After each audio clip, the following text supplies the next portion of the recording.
I love stories that show the battle between good and evil, especially when like the fate of the world is at stake. And as I say this, the Avengers come to mind.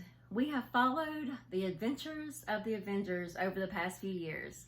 And as the storyline of saving the world has continued through 23 or 24 movies, then also we have gotten to see the backstory of each of the Avengers.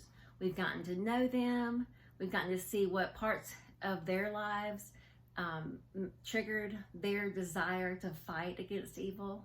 And I love getting to know them. Also, as we've seen the movies, it became clear by the end of the end game which Avenger would ultimately save the world.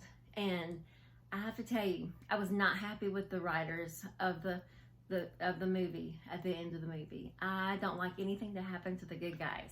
I'm a huge proponent of happily ever after.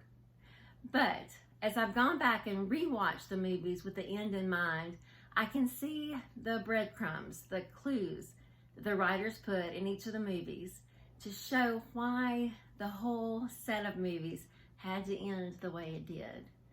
And are you ready for this? This reminds me of the Christmas story, which is part of the ultimate battle between good and evil. And the Christmas story is a definite plot twist in the whole storyline. It might seem foolish for God to come in the form of a newborn baby, the most vulnerable of all creatures, to go toe-to-toe with his enemy. And yet the clues are there, sprinkled like breadcrumbs throughout the Old Testament.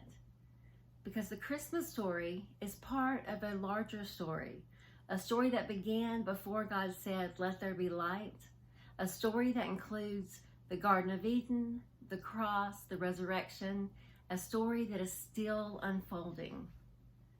The backdrop of the manger scene is the Garden of Eden. That is where our need for a Savior began. God created this beautiful world, and he created man and woman in his image. And as part of that image, he created in them and in us a desire for relationship, belonging, connection. Now, Satan didn't come in and confront God head on with an army.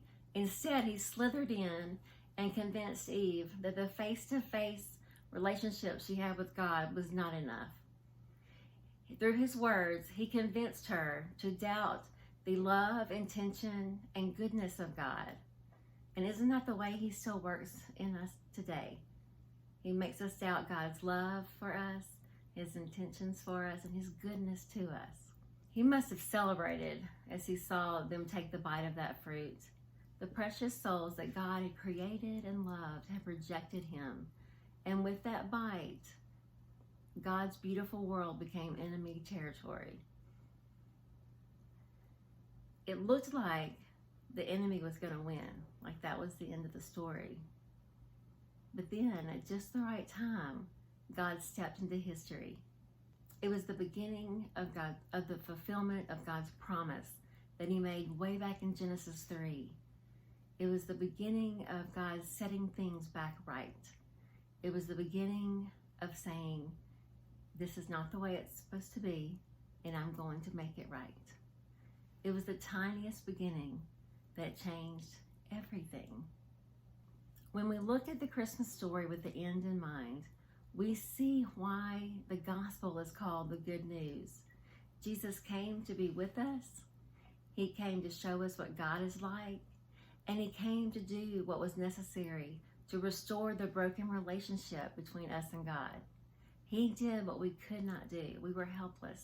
Just like Joy to the World says, he comes to make his blessings flow. They flow and flood out the effects of sin and death, and they draw us in to experience his wondrous love. If you enjoyed today's Mug to Mug with Erin, I know you'll enjoy the devotions in unexpected ways, Christmas and everyday life. It's available on Amazon. Y'all have a great week, and I'll see you next Wednesday.